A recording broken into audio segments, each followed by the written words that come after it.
Good evening and welcome to Destiny's Dispatch. And we have got some fun for you.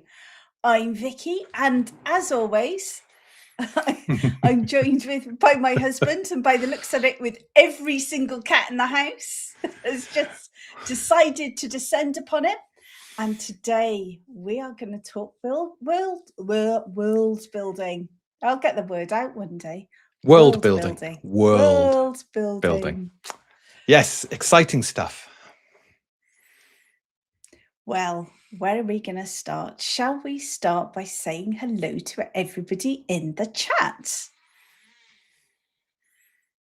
There's you. I'm not going to say hello to you. Don't say hello to me. No. But we do have Michael. World building. We building worlds? Yes, we are. Do I need to bring the work van in or just some basic hand tools? Is smoking allowed on site? No. This is the UK. No fun allowed. No. Are we working through lunch to beat traffic? Deets, people, deets. That's just fab. That is good. We have a graph paper architect who's going to be bouncing around by the looks of it. So welcome. And look, we've got Low Eves who's got his chair in place. Lovely to see that. Glad you could make it. And we have Cam. Lulu, Cam, how are you? And let's not forget, it's Paladin Steve. Excellent. And now we've just got... Yep, AGP as well. Nice to have you here. Yes. Fantastic. It's been ages since we've had a chat, AGP. We're going to need to have some gossip soon. Oh, we will. But today is all about world building, isn't it? Yeah. I should have practiced saying world building because I don't seem to be able to say it very well, which is a bit annoying. I've got nothing but cats coming in and out of this room. In fact, I think our doors are now open because cats have been going in and out. So whilst you continue, I'm coming off camera. I'm going to check our doors are fine. This is the joy of living in our house. I am standing because I have a cat on my chair. Dean is basically being pestered. They've all had their treats, every single one of them. They've had not just dinner, but second dinner. I think our cats are really hobbits. And yeah, they're just having a whale of a time tonight, aren't they, Dean? They are a bit, but hopefully they'll settle and we can get on with this. So world building. Wow, where do we start? Well, first of all, we're going to start with an apology for the fact this was supposed to be last week. Wow, yes. And due to the fact that I was asleep when Dean finished on Madman's show, it pretty much put a bit of a kibosh in it. So it was my fault. I am really, really sorry. We'd had what could only be called a really busy few days. I think it had all just got a bit much with work and everything. And I went to the land of Nod. But at least I got up to do some posts to say, I can't do it tonight. So really, thank you all for being understanding. I am really sorry about that. But I was an absolute wuss and had to sleep. So as you can see, standing up, I've got no excuse, no nodding off on the job. And we are going to get cracking with world building. So where are we going to start, Dean? Well, I think Paladin Steve raises a very good question, or rather statement, which is world building with special guest Slarty Bardfast. There is actually a story, isn't there? I'm gonna. Do you remember when we first met? Yes, the card game we used to play. Yes. What was the card game called? The card game was technically called Shithead, but it was actually by us called Slarty Bartfast, and everyone used to make me lose so they could call me Slarty Bartfast.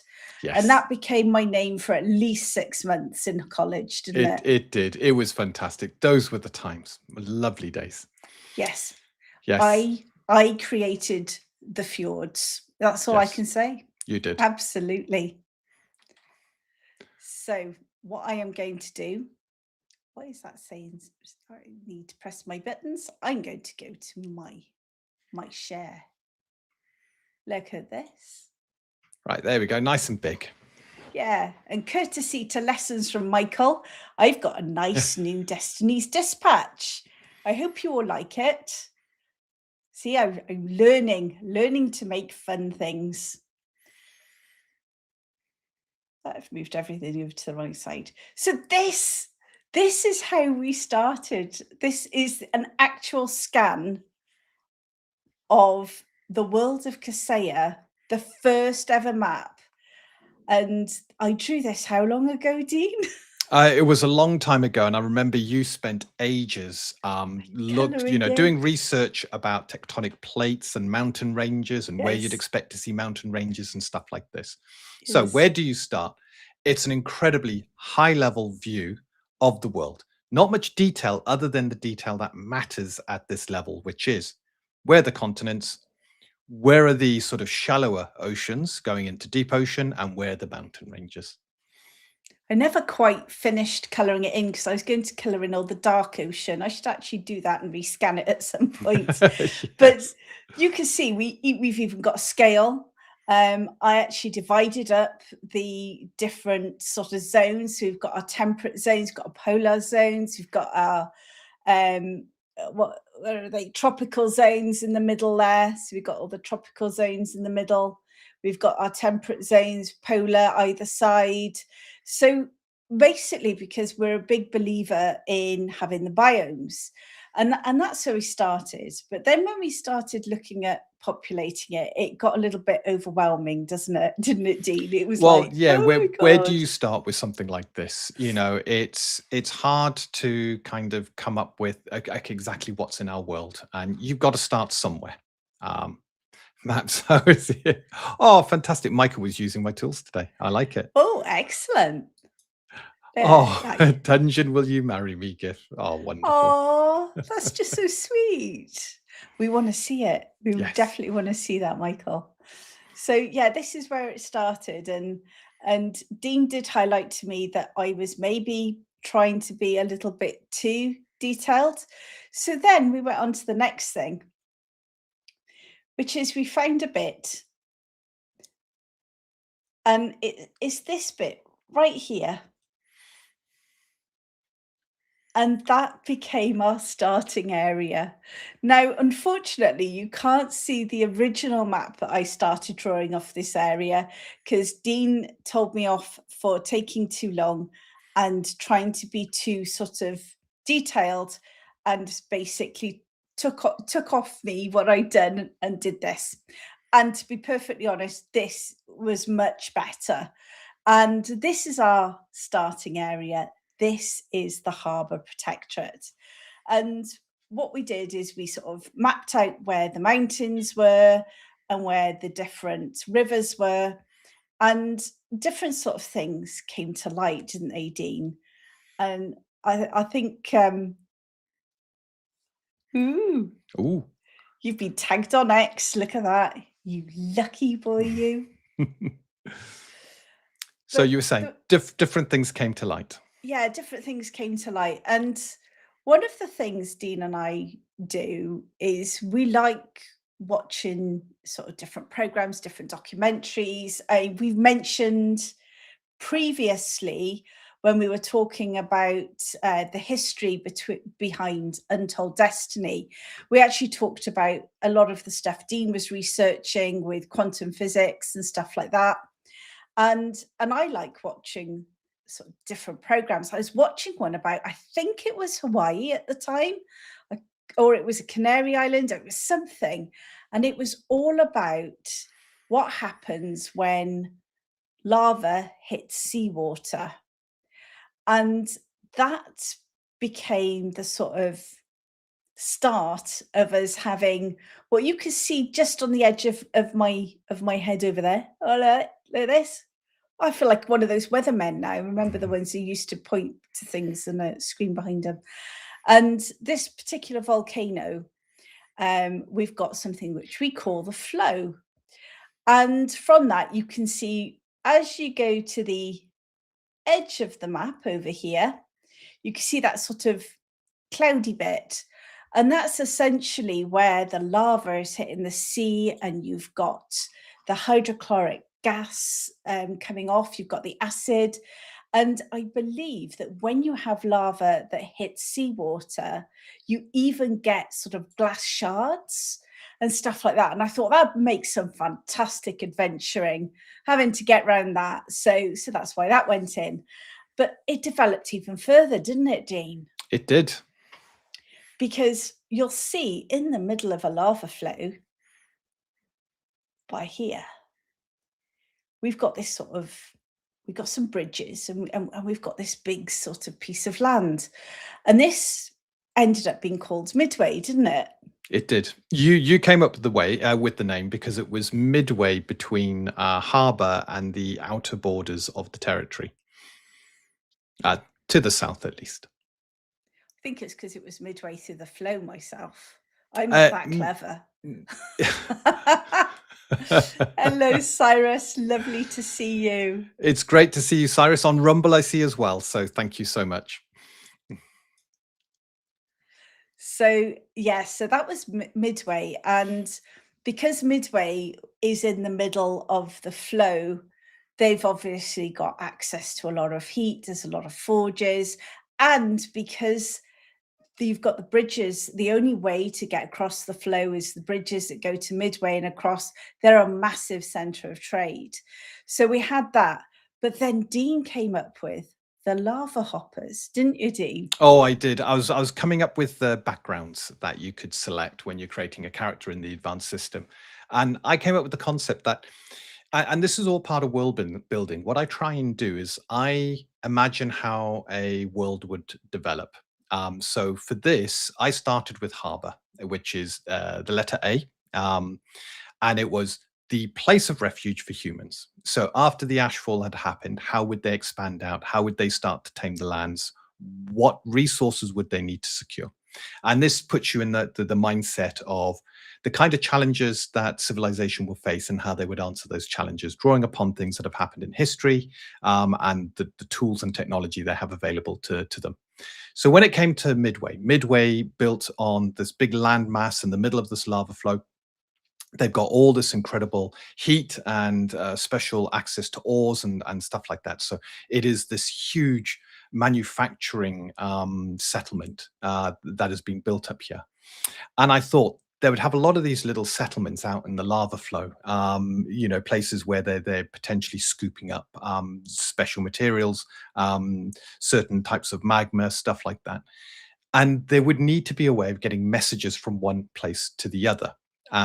So I came up with, well, what if there were people who were specially trained, youngsters that would then grow up with this training, and when they got to a certain age, they then have to retire because they'd be probably too slow to do this. But they would called lava hoppers because they were trained in how to sense and detect solid flows, masses of so solid earth or the hardened lava, isn't it? Where you've Thank got that you, blackened, yes. where you've got those blackened pieces that flow. They're not necessarily sort of stationary, but what they are is they're solid, and you can actually use them to sort of leap from one to another. Cooler bits of magma. That forms solid. That's what I was looking for. That forms solid masses that would flow down. So they would know which ones to leap to, which ones wouldn't give way, which ones could support their weight.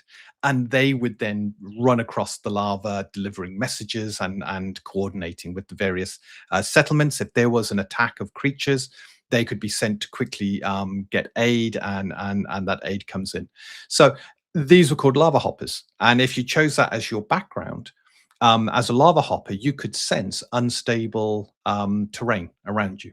So if you're walking down the passageway and there happens to be a pit trap that's activated in front of you, as you get close, you'll pick up the slight vibrations. Your footfalls would sense that there's some instability ahead of you, and you'd stop and go, no, the ground ahead of us is unstable. Don't go any further. And I thought this was fantastic because this is all part of world building. You think about the challenges that they would face in Midway and the surrounding areas, and then you think, okay, how would these challenges be answered? What would be the solutions? And of course, we've talked before about, this has all happened after the ashfall. So the other thing we thought about was how it would change the environment. And I think, what was it? One, I'm trying to remember, is it number 2? I think that's the Forest of Lucid Dreams. Yes, it is. Yeah, and then we've got another forest, which is the Serpent Forest. So we've got lots of different things that we've come up with that's based on what's happened before, what happened during the ashfall, the impact of civilization. But because our world was so big, and to make it enough so that we could actually cope with building what we did, yes, it's absolutely active. Yeah. And that makes it quite exciting. And this allowed us to focus in on one particular area, and it meant we've got the rest of it. We know we've got the rest of Cesya to do, but that will come along.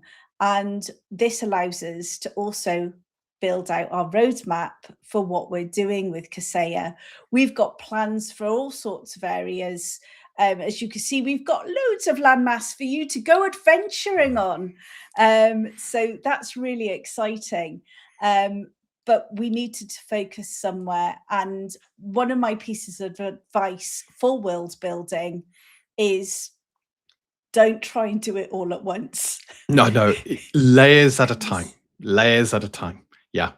And then you build up the detail over time. So this was our first sort of proper map. And again, it's only the kind of highlighted areas, the main settlements, the roads that connect them. So we have an idea of how the trade routes flow across the territory, how long it takes to get from A to B, and the kind of challenges that they would have around them. So the notable ruins and stuff like that. So yeah, this was a good map, which then fed into, we've covered his name, but it's Jamie Noble did the, yes. So this is now, someone's taken our scribbles. And in fact, what you can see on the left is exactly what we handed Jamie, bless him. I know. So he did a sterling job. Hello, Primeval. It's lovely to see you. I'm not going to wave because my camera's decided to start wandering again. I can wave. Oh, yeah. Yeah, you can wave. And Jamie then took our ramblings and turned it into something beautiful.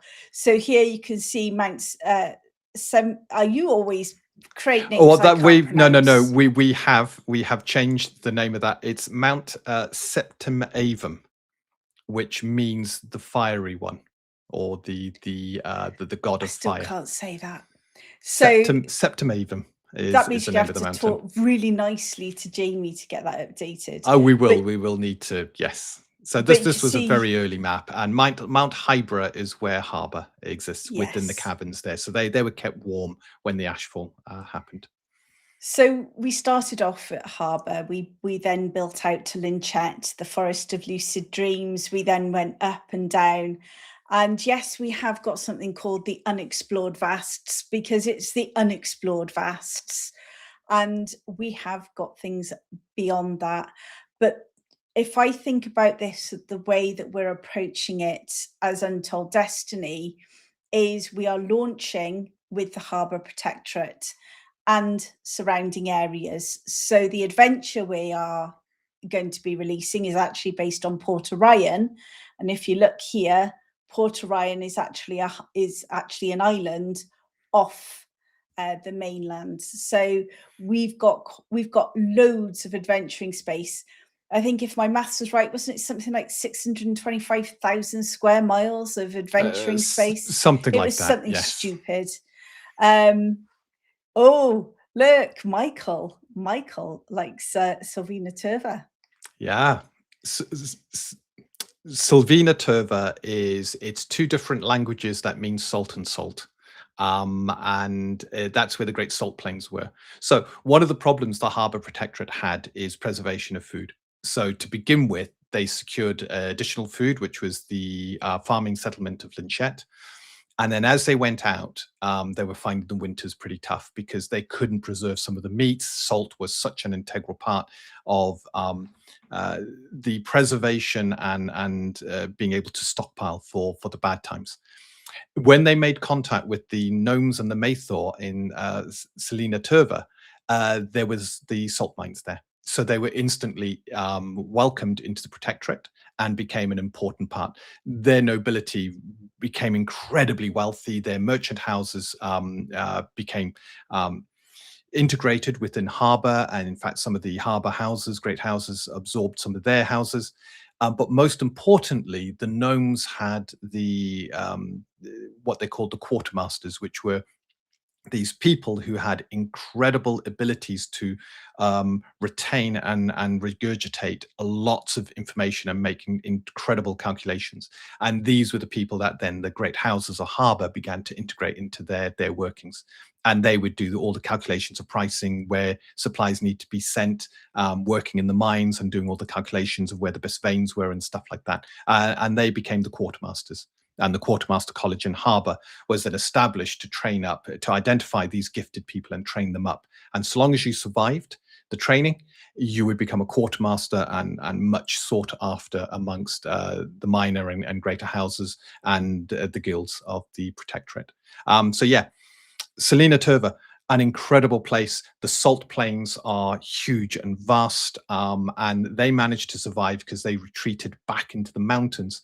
And this was inspired, I don't know whether you've seen the picture of, I believe it's in Russia, but the old salt mine in Russia. And it's just huge caverns. Apparently it's what, when they were doing doing Khazad-dûm, so the mines of Moria, it's what inspired the Great Hall in the Mines of Moria. So yes, they managed to retreat into the mountain to survive, but they offered life to the harbour protectorate in the way of salt. I would like to say that we are now going to have to create a great vlog.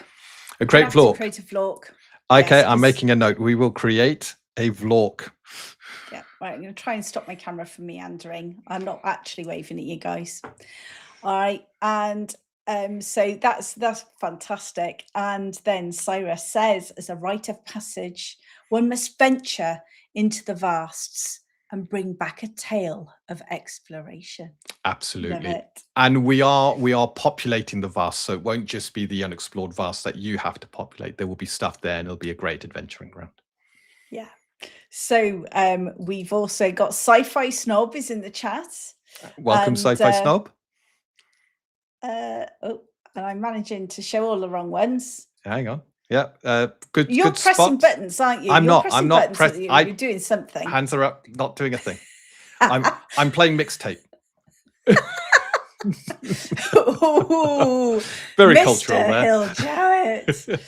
So seems like we spent. Yeah, we have. We have spent, and in fact, now is probably a good time for me to move on to.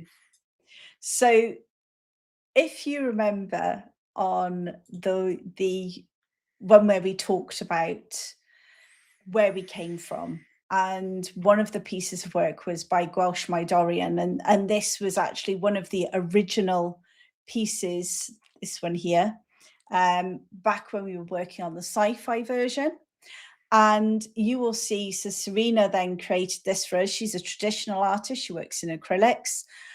She created this. You can see our vision of Untold Destiny, our vision of Cesya, the two moons, which Dean's even got a whole load of stuff around the fox and the hound and how all that works. And I'll let him tell you about that maybe on another stream.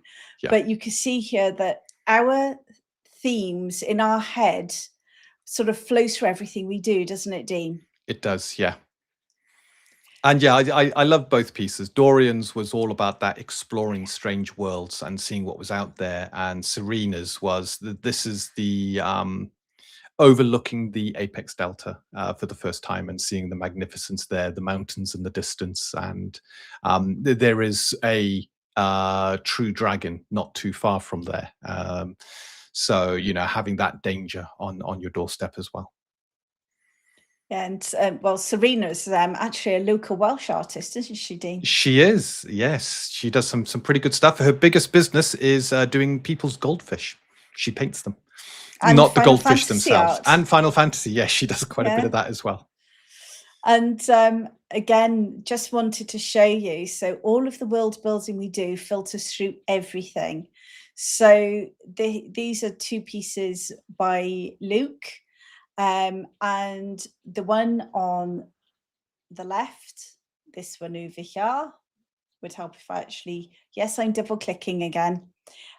This is actually the entrance into harbour. And one of the things we were looking at when we were talking about what had happened after the ash fall was how certain people managed to survive. And one of the reasons that harbour became much sort of bigger than anywhere else and actually had more people was because harbour is actually a geothermal power station, but it wasn't online. They were still building it. So you still got the dome. They were starting to work on it, and it was actually within the caverns on the mountain. And you actually had workers there. There were some school children who were visiting to see how all of this was done. And this was one of the reasons that harbour actually got established after the ash fall. Mm. I know. Of course, sci-fi stuff. You have to. Well, I think she's got a real good rapport with them, and they call her the goldfish whisperer. Yeah, totally. People send photos of their favorite fish, and then she paints them and sends back the painting, and some of them look absolutely fantastic. Yeah, and she loves doing fantasy, and so she's done quite a few pieces for an awful lot for us now, hasn't she? Yeah. But of course, with traditional art, it's a lot more expensive than other art. So we have to be balanced with the volumes that we have of different things. And then on the right, you can see another piece, which is actually the serpent forest, isn't it, Dean? Yes, this is one of the lumber camps in the serpent forest, and the serpent forest is named because there are large serpent-like creatures that inhabit the forest. So one of the biggest dangers you get in these camps is all this activity of chopping down these ancient trees, these infused trees, attracts wildlife that come to protect it.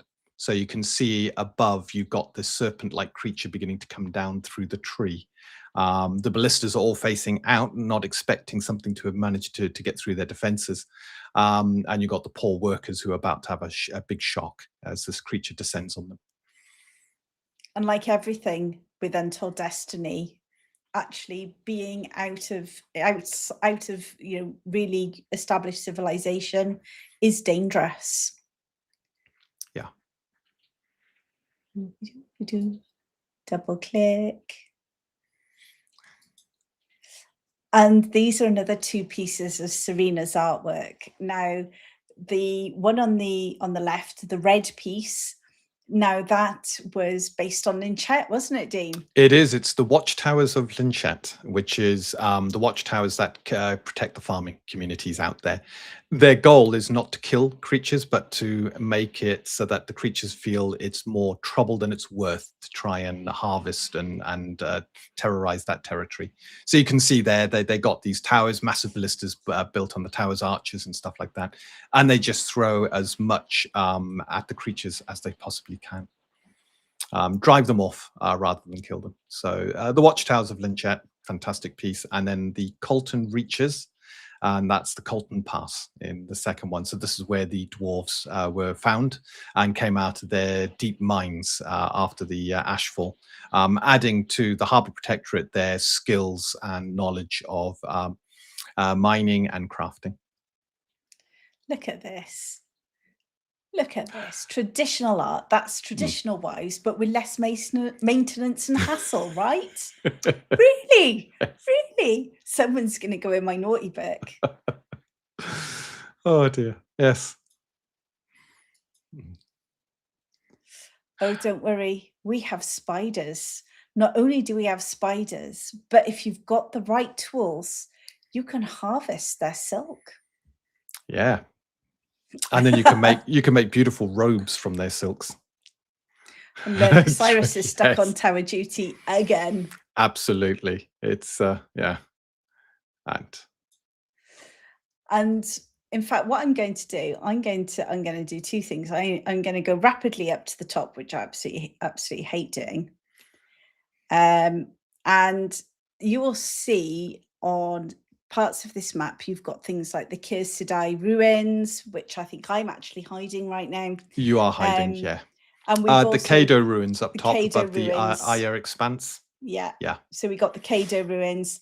And we worked very closely with an artist called Jacob to bring some of these ruins to life, because even though this is a fantasy game, you have got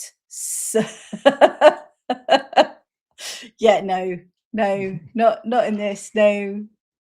If your table wants to employ X cards, I will not say no. You know, it's your table, your rules. But as standard, we do not have stuff about X cards and stuff like that. No. So this was a piece, and this was great because when we went to the UK Games Expo in 24, we actually had this on a full 2 meter by 2 meter piece behind us. Illumigo. Yeah, so behind this was us. a illuminated banner, and it looked fantastic. So you can imagine it being backlit, and the whole thing just comes alive. Beautiful. But what I want is I want you guys to imagine your adventurers. Nothing like this is you see this on a day-to-day basis. You don't see things like this, and you're out adventuring and you come across these giant fossilized buildings that have been there for years. They've now basically been reclaimed by nature, but they're so different to what you know. And I think that's one of the pieces we want to get across. You're not going to find technology or anything like that, but you will have in certain places where there's certain ruins, hints of what came before. And I think that's absolutely key to the sort of feel of Untold Destiny. The fact is, it is a living, breathing world. It has got history. And this all comes from what happened before in the sci-fi version. But we've spent an awful lot of time building up this one tiny little area. And even within that one tiny little area, you've got so many different things that as adventurers you can go and find. Before we move on, there's a lot of stuff about X cards now. All of a sudden, Cyrus over on Rumble. Yes, I do have an O card. That will negate any player's X card because I've got sensible players around the table. Oh. And Paladin Steve, no X cards. However, he will, however, invoke the indie card snakes. Why do you have to be snakes? Indeed. Poor Indy. We're gonna have to when we're gonna have to do one where you have to actually wear an Indiana Jones hat. I think that would be fun. I will ask the chat if they think that would be fun. Dean needs to wear an Indiana Jones hat, only because I want to get you one. I know. Do I get the whip as well? No. Oh, that was a new. X card, that's it. What are you doing? Right, say no, Dean. Say no. Incorporate it on one page. Any mention of X cards will cause a player to spontaneously combust. Oh dear. Oh dear. So anyway, what are you doing to me today? You're double clicking again. I am not double clicking. Right. I'm single clicking. Down. There we go. So where were we? We are now going to have a couple of other pieces that I wanted to show you, which are by Luke. And on the top of the map, as you're heading towards Selena's Turva, you've got something called the Great Escarpment, and this is where you've basically got the land has been sort of pushed into different places, and you've got this giant cliff that you have to try and get through. So, as all enterprising trade people do, they've found a way around it. And at the bottom of the escarpment, they have a trade camp and they have specialist lifts. And at the top, they have the trade camps. So what you will find is that the Horoxen that bring the caravans in stay at the bottom, and there'll be additional Horoxen at the top to take it on further. And all they need to do is to utilize these lifts, which are actually powered by the Horoxen themselves. So they use those to power the lifts to get things up and down. This is the level of detail we've gone to in our world building. And then the other one, this came to us because we were watching Foxes Afloat. It was. So it's all their fault. Yeah. So we both, I grew up by a canal in Staffordshire in the UK, and I used to spend a lot of time by a canal. Dean and I both love canals. They're just something about them. And we had been watching a lot of a program called Foxes Afloat, which was a YouTube channel. And it's about two guys who basically go around on a canal barge and basically live on it. For some reason, Dean and I got really into it. And so that sort of influenced. We then took the canals, and because of our love of history and stuff like that, we were looking at how they were built. And this is how we decided that they would move trade up the river. And this is on, is it the Marco River? I always say it wrong. Masco River. Oh, yes. Sorry, I know what you're on about now. It is the Morisco River. Morisco. So it is this river here, Masco River, and it's up here. It's under my head right now. It's just by here. But I will be bringing up a map soon, which will bring things into a lot more detail. Yes. So what I'm going to do, so that gives you an idea. And what I wanted to show you, and the whole reason for doing this, is we wanted to take you through how we sort of went from this giant idea, how we funneled it down, and then how we started fleshing out the different pieces and how it all came together. And for us, this is a piece we both absolutely love doing, isn't it, Dean? It is. And to give you an idea, the one you saw with the Great Lift, it's called the Great Lift. It takes a day for the trade caravans to traverse from one side to the other. So it's a little bit of a slow thing, but you've got what's called the Guild of Teamsters. And an early thing that was set up within the Harbour Protectorate with the setting up of guilds that would manage certain aspects of trade and life within the Protectorate. And this was to keep it outside of the house's control. Because if a great house controlled, say, that lift, they could apply big fees to another house, one of their rivals, and then all of a sudden you got this infighting. It's not great for trade. It's not great for cohesion. So these guilds are set up. They're independent of the houses.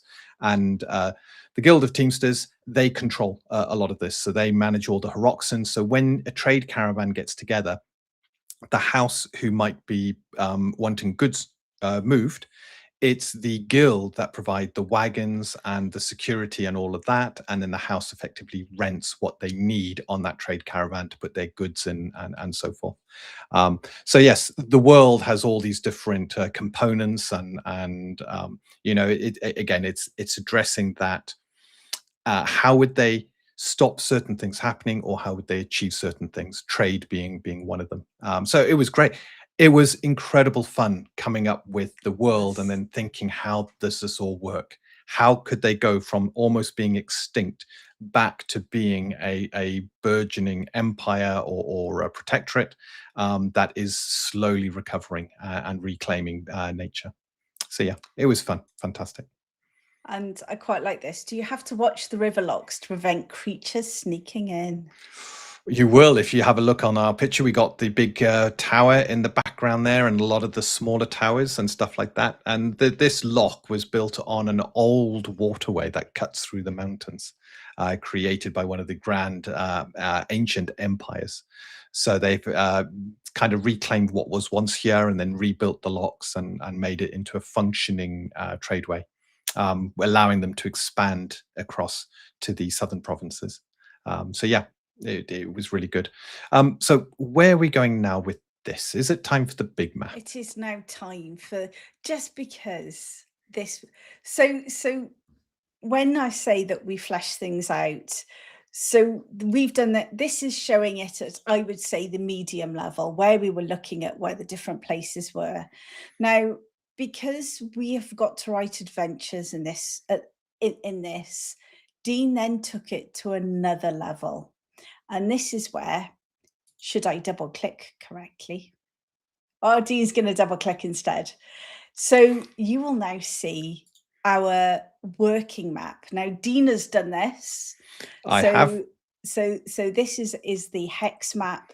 And Dean, I think you need to show some of the stuff that we've got going on here. I will do. So we're going to start with where it all starts. And this map is still a work in progress. It's been added to layer by layer. But if I start to zoom in, so this is where Harbour is. And there we go. We got the heart of Harbour here, the capital by Mount Hybera. You can see where they expanded out to Linchet. And then that set up as a farming community and then slowly expanded out into neighbouring towns. Longreach is an interesting one. Yes, this was something that came up as one of Vicky's character backgrounds during our playtests. So this was actually business unusual. And this was where Ria came from. And this was a small village that got set up, unfortunately suffered a nasty orc attack. And when that happened, she lost, oh, you're moving it all around. That's it, from the Stolen Tooth orc tribe, managed to attack Longreach. And when that happened, she lost her betrothed. And she was called to service by, not Lucia, Ludwana. There we go. Yes. I was trying to remember who it was. It's been a while ago since we played. The goddess of healing. Yeah. Yes. So she was called into service by Ludwana. And I became a paladin. Crusader. Crusader, because she's not holy. So yes, Ludwana is a neutral religion. God. Yes. Rather than being a holy god, because she provides aid to anyone. If you are an evildoer, you then get handed over to justice afterwards. Yes. But you will not be refused aid if you seek it. My God, it's been a good 18 months since we finished that campaign. It's been a long time. And yes, paladins are only of the organized holy religions, lawful good, whereas crusaders of the neutral religions. Just don't ask about the origin of the name Bagstone. Old Ruffle Willow Bump Waffle still isn't walking straight. You're just doing this to make me say lots of weird words, aren't you? Yes. Bagstone and Cliff Vale, Tower Vale, Hillsborough. They're all fantastic names that mean a lot to us in the UK. And then, of course, Helia's Barrow was brought in as part of Jack's playtest, the Lost Law Scholar. And it's been great because as we do these playtests, we're also fleshing out the world. And it's great. So we're going to zoom across. We've talked about the Forest of Lucid Dreamings. And then, of course, there's a major way station nearby, the Sileys Way Station. You don't want to go into the Forest of Lucid Dreams. You do not. People go in there, they do not come back out. There's spores that will lodge into your brain and start making you hallucinate whilst you're awake. And they're creatures that prey on people who've fallen to those spores. So yes, very dangerous place. And then, of course, you've got the Cado ruins. That's not particularly safe either. No, the image by Jacob is of the Cado ruins. So it's sat upon a cliff, looking down onto the Sileys River as the river goes out into the ocean. So magnificent, ancient city. It was a city built by 3 of the empires that kind of converged on this point. So there are lost magical artifacts and secrets within that city, but it's a dangerous place to explore. Were you hungry when you named Crisp Dawn? Crisp Dawn. I must have been hungry. Crisp as in a crisp morning. Crisp Dawn. Oh, I thought it was where we grew potatoes. Oh no. And the Ire Expanse and the Sharp-Toothed Crags, that's where the griffins typically hang out, stuff like that. So we've been adding lots to this. The lumber camps Yes. within the Deeping Forest, Camp Julia, which is a ruins of a lumber camp, got completely overrun and had to be abandoned. So you can see there's a lot being added midway as we go there. I've got a lot more to add around midway. You got the Great Forge and stuff like that. And then as we go down, it's all of this.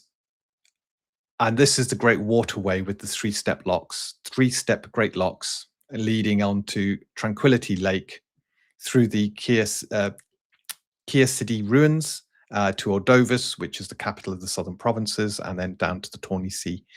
And this is where you then start to see your neighbors like the Empire of Naira here. There was a war. The war's only just kind of finished between the Harbour Protectorate and the Empire. Is there stuff I'm missing? I've got my head in a map. No, Go on. that's fine. The city is cursed. The forest is cursed. That rock is cursed. Besides that, it's a wonderful place to live. Absolutely, it is. Other than the cursed places, which there's a lot. Yes. But I think the one thing we want to sort of show is that this is a points of light sort of setting. So you have got places where civilization is starting to be claimed back, but you've also got plenty of places to adventure. And this is what we're doing at the moment, is slowly build. I can hear Lily Oh, she's yelling. bringing up a mouse. She's bringing not a real mouse. No. She's bringing me a. Oh, thank you. She's dropped. Right, she has dropped a stuffed mouse at my feet. So what we're doing is, as we're building this out, Dean is basically building out this map so that we've got it. Then what happens is we will then take the portions of it that we're going to be using to create the adventures that we're going to be releasing. So one of the reasons we wanted to go through this is because the amount of work and effort that goes into this world building is immense, but we love it. Yeah, and you got the steam front, it's called, but the area that Vicky was talking about from The hydrochloric acid. Yes, Septa Avum, from Mount Septa Avum. So yeah, this is now adding the detail. We've got our neighboring places. So you got, if I just go across, so this is Sliva Turva, you got the Lenosa kingdoms across here, you got northern wastes leading up to the Northlands where the nomads come from. As we go down here, it's a little bit difficult. Let's see if I can zoom in. You got the Khotan city-states, and then you got Port Orion off to there. But as you head south, you got the kingdom of, hang on, I got to hide that, Gandhara. So yes, lots of different neighbors, different places, and now we're just beginning to fill in all the detail on this. So when this will be part of the advanced version, will be the campaign book for this, and it will just be a lot of information, a lot of adventuring grounds, talking about the neighbors, the relationships between them.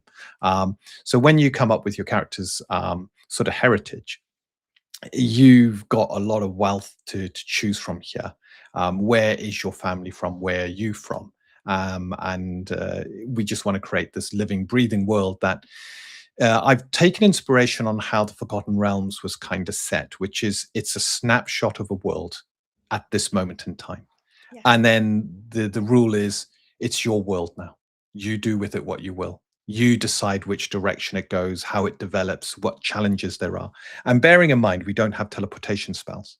So it takes time to travel. We don't have instant communication.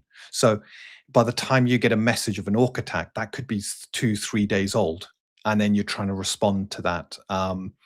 If you come across something and you need to get message to, say, an NPC in a far off settlement, that could take 10, 20, 30 days, possibly months for that to get out there and come back again. So you got all of these challenges on top. Having a calendar is going to be so important when you're running a game here, because time will pass quickly. Yes. What's shipping like? Yeah, there are pirates, sea monsters. Yes. Well, we could talk about our crocodile in a minute, because that's out in the sea, our saltwater crocodile. You see, I should not watch nature programs, should I? But just to so we were on you were on Jack's channel the other day, Jack the Lost Law Scholars channel, and you were talking about books and stuff, and you brought up the Belgariad, and I started reading it again. I sort of read it on a yearly basis.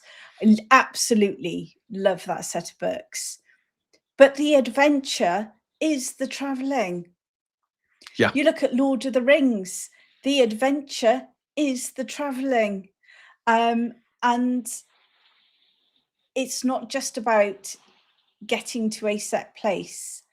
And we want a rich world for people to play in because that traveling is important. You know, can you imagine the Lord of the Rings? Gandalf went, "Ooh, this is a bad ring. We've got to put it into Mount Doom." Teleports to Mount Doom. Just drop it in there. Yeah, job done. None of that fantastic stuff happens that happens. So we love those old books, and we are creating this world, and those books have inspired how we're building this out. Everything from the Rift Dwarf saga to Lord of the Rings, every single one of those books has influenced us. And I'd say that the Lord of the Rings has heavily influenced our style of map, isn't it, Dean? It has. Sorry. That is just. Oh, Totally. what I'm going to do is bring back the chat so that Rumble and YouTube can talk to each other. There we go. But when you have a look at the amount of effort, one of the things I would say is that I don't think world building gets enough kudos. There are so many of us, and I know like AGP and all of the world's building he's doing. Every single one of us, every GM, every single person involved in TTRPG does world building. You only need to have a look at everything that Richard Witters has recently done for Ruttigers and the fantastic world that he's woven around that. And you just look at everything, and it's like the amount of imagination in our community is just stunning, isn't it, Dean? Oh, it is. It is. Yeah. And I mean, what's your favorite bit of world building, Dean?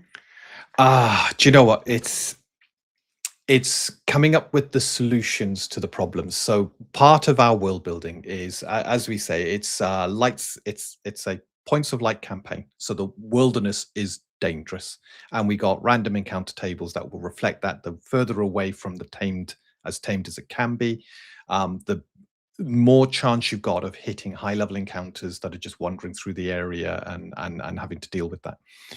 But it's coming up with having this concept of a world, putting it in place, and then mentally walking through, well, how would people survive in this world? Because it's great you have this world. The moment you leave the city, you're dead. Well, then how does trade exist? You know, as dangerous as it is. And this led to our trade wagons are going to be fortresses on wheels. They'll have ballista towers on, every like third wagon will have a ballista tower with a huge ballista on it, so they can drive off big predators. You've got to really go down to this level of detail, and it's great because now you're adding lore to your world and coming up with these solutions and thinking through these problems is a great way. That's my favorite. It's doing that, and we've got wyverns, we've got winged creatures that will snatch people and fling them into the air. And I was thinking, well, our falling damage is lethal. You get taken up 50, you get taken up 100 feet, your character's dead. There's no coming back from that. You get taken up 50 feet at low levels, you're dead. Yeah. You killed Blinky. I did. You killed our horse. You had a griffin come down and he snatched our horse and flew off with it. I know. But to combat that, so you got your troops. They have a strong possibility of being flung into the air by a griffin or a wyvern, something like that. If they're on top of a tower, that's going to be, they've got no time to react. And I thought, well, it's based in a world where they've had things like parachutes and stuff like that. So it's the parapack. and it's a backpack with a parachute kind of in it. So you give up some of the utility of the backpack, but if you're flung into the air, you can pull a cord and a parachute deploys to glide you to the ground, where you can then land safely. Because a spell like Slow Fall is a high level spell, and only the mightiest of spellcasters will have it. And this was the answer. So instead of losing troops, life is precious. It's coming up with these solutions. Why would they have that solution? Does it make sense? If it makes sense, how would it be used? And that's what I love about world building. It's coming up with the problems and then coming up with the solutions. Living in your world and thinking, how would this existing in the world affect what happens or what needs to be done in the world? I think that, I mean, for me, Yes, the wagon train guards you. Yeah. and I'm going to do Michael's favorite double clicking. No, that's you. It's me. There you go. Talking of our wagon trains, yeah, this is a piece by Luke, and you can see there that we've got so that we have Heroxen, and again, the bit I like about world building. So I like going into the biomes and looking at the creatures that would actually exist in those biomes, how they would be changed. And one of the things that we came up with, because our trade wagons have to be so big, as Dean was just saying, and they have to be armed. So we've got the ballistas on top. We have actually got something called Heroxen, which are basically a merge between horses and oxen, but really big. They're absolutely giants. You know, you're looking up at them, and this just gives you an indication of what we're doing. So what's really nice is that our sort of link between the worlds, the biomes, the creatures, how humanity or how the different races have survived is all linked. But I love that piece by Luke. It's It's fantastic. fantastic. Heroxen as well, they have the ability to eat, gorge themselves, and they store the food and water with them. So you don't have to, they can go a good month or two without needing any food or drink. So a fully fed Heroxen is great because you don't need to take food with the wagon. So that's one less thing you have to transport, which means you've got more room for the food and goods that need to be sent out to either brought back to the harbour or sent out to the settlements. So yeah, what was your favourite part of world building, Vicky? Mine is the looking at the different areas, working out the creatures that would live there, looking at how you would have to change your settlements dependent on the sort of environments that they have to cope with. So when we were looking at Midway, and it's a stone settlement. It's very much a blockaded. It's not necessarily pretty. It's quite brutal in its method of building. Big blocks protecting against the heat and the smells, and actually looking at how the environment impacts the way that the different races have to live. And then when they're doing things like going out into the forests, how they have to protect themselves and how they work together, because that brings down another level of world building again. So you've got the world, you've got the maps, then you've got the people, the settlements, and then the creatures. And I think it all linked together. It's fantastic. And I do believe I've just spotted someone new in the chat. Hang on. Doop-doo. Oh, you've already shown. There we I go. I'm gonna have, put but it up there we again. go. So hello. Hello indeed, and welcome. I like that. Michael thinks our Heroxen heroic oxen. They are heroic. They Yes. are. But yeah, it's that link together, and I like coming up with stuff that makes sense. There is, as a player, And I know I say that all the time. I'm sorry. As a player, there's nothing worse than you're in a game and stuff doesn't seem to make sense. Where you're walking through somewhere that 5 minutes ago was, near the equator of this planet or somewhere warm with jungle, and the next thing someone's describing tundra. There is nothing that will break me out of my immersion than having stuff that doesn't make sense. And I think that therefore the stuff we're doing with the biomes, the creatures and the settlements and everything allows players to actually feel they're playing in a real world. And it means that the GMs have loads of stuff to draw upon, which reduces the pressure, doesn't it, Dean?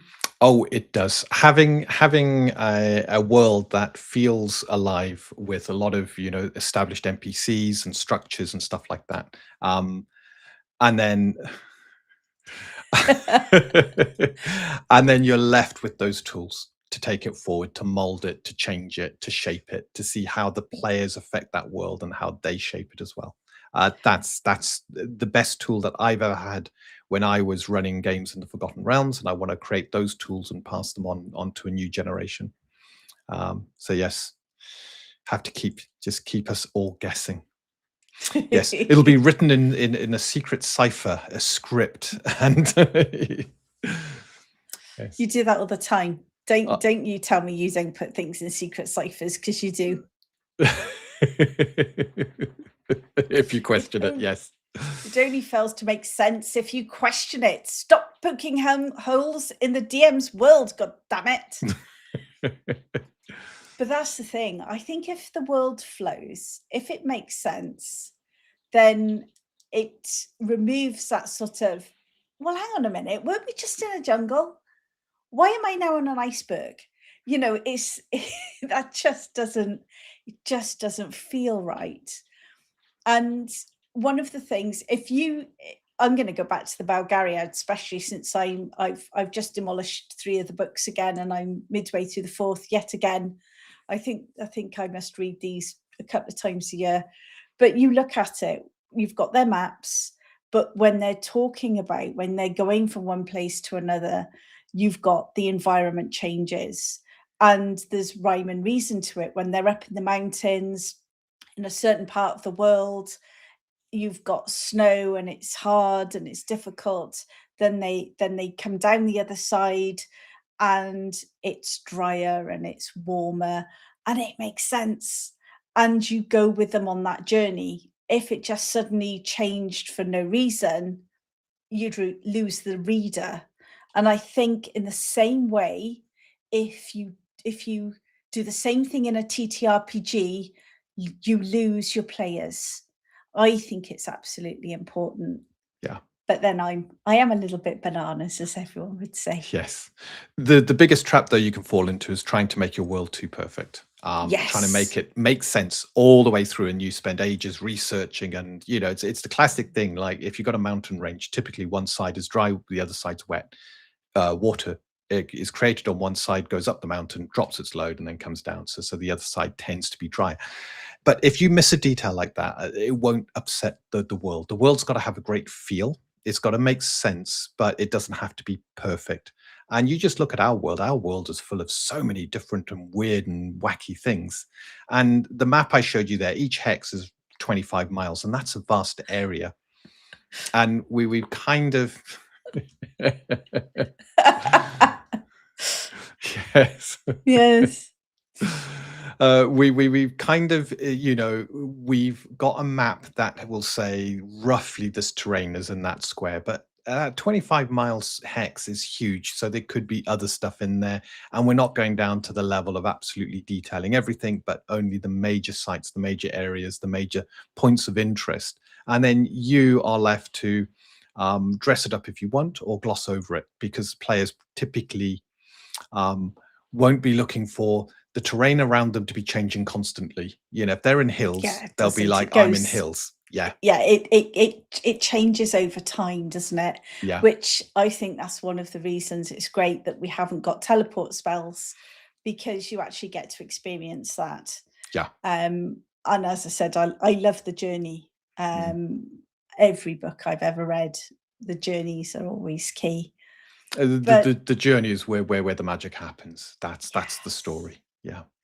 And that's where your character develops. That's where they learn to be brave.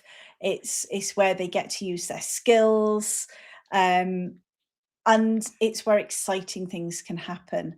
And I think with world building, it has to be enough to set your imagination on fire, but not so much that it restricts your imagination to being too specific.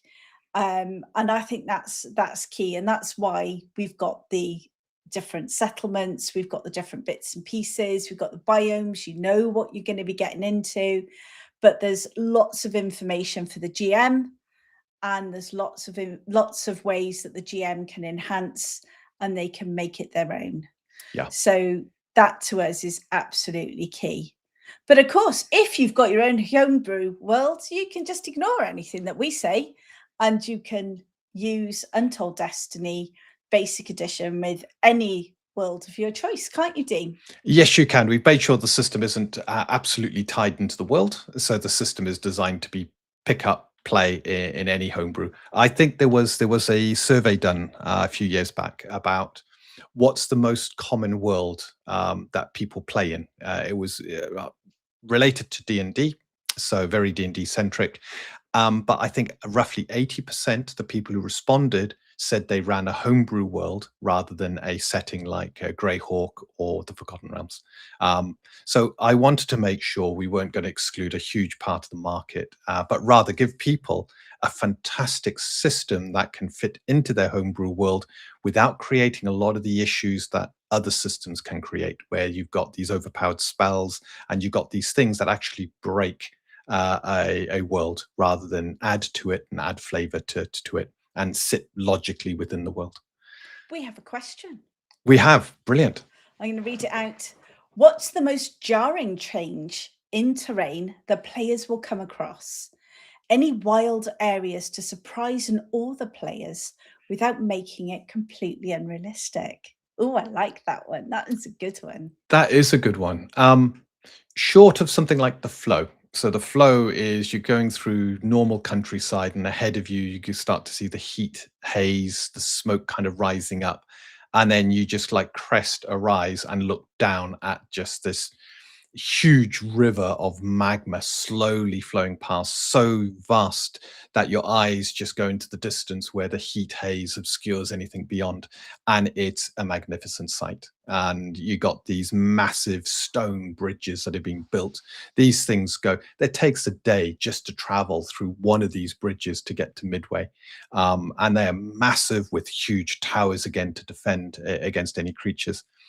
That I'd say is one of the most jarring you've got, but there will be a lot of other sort of smaller areas. In fact, I'd say things like the Forest of Lucid Dreams, because yes, things like that, because you've got sort of plains, and then you have this weird forest, and this yeah, it's weird because there's an awful lot of different fungi. There's lots of different types of things within the forest that you wouldn't necessarily, even though you'd expect to have fungi in a forest, the way this is, and the way that it sort of clings to everything, and the spores that are constantly going through, it feels a bit unnatural. And it's supposed to, because it's not a place you want to wander around.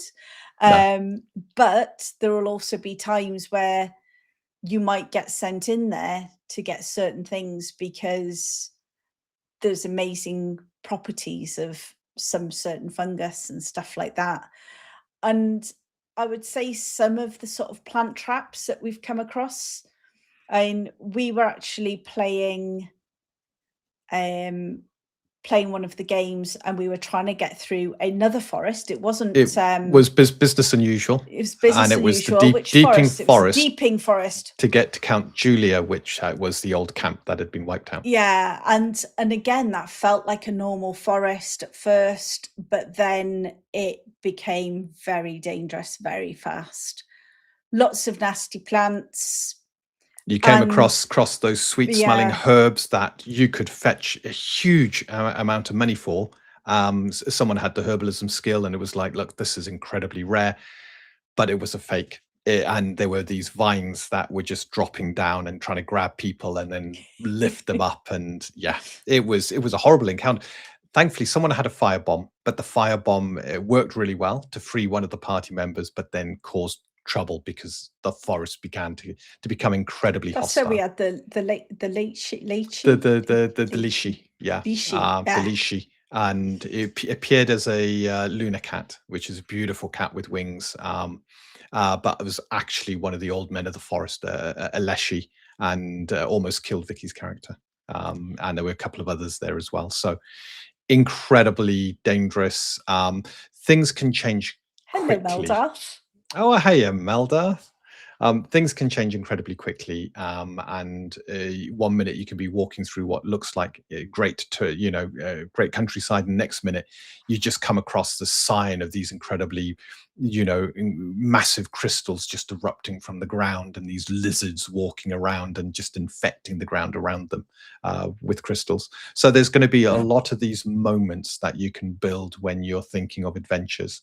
The jarringness between what looks like a normal living safe world and the sudden dangers you have around there.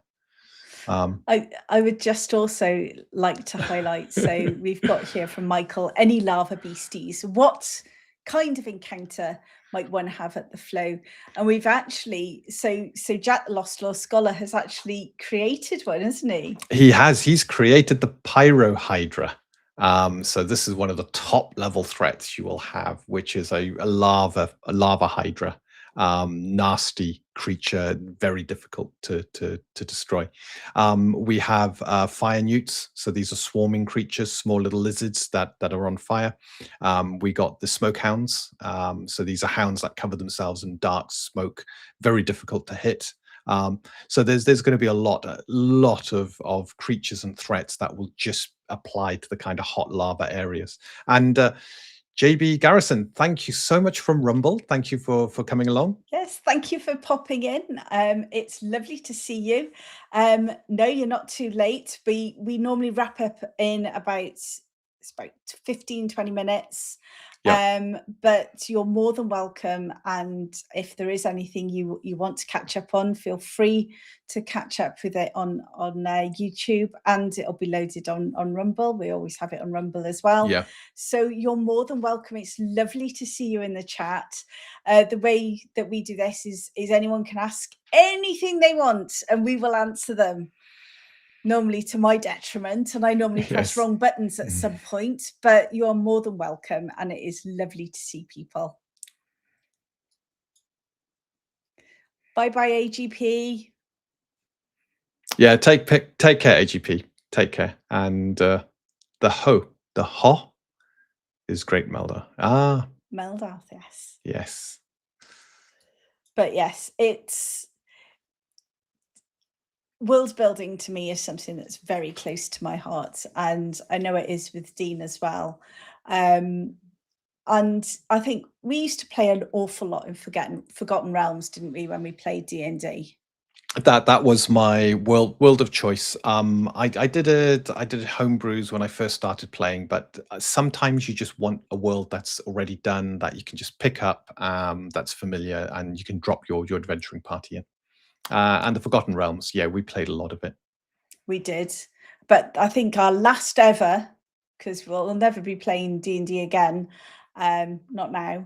But we actually played heavily in the north, didn't we? Yeah, the Savage Frontiers and the Frozen North, and that was a great campaign because it was very dwarf centric, helping the dwarves up there, Citadel Adbar, that kind of area, so north of Silvery Moon.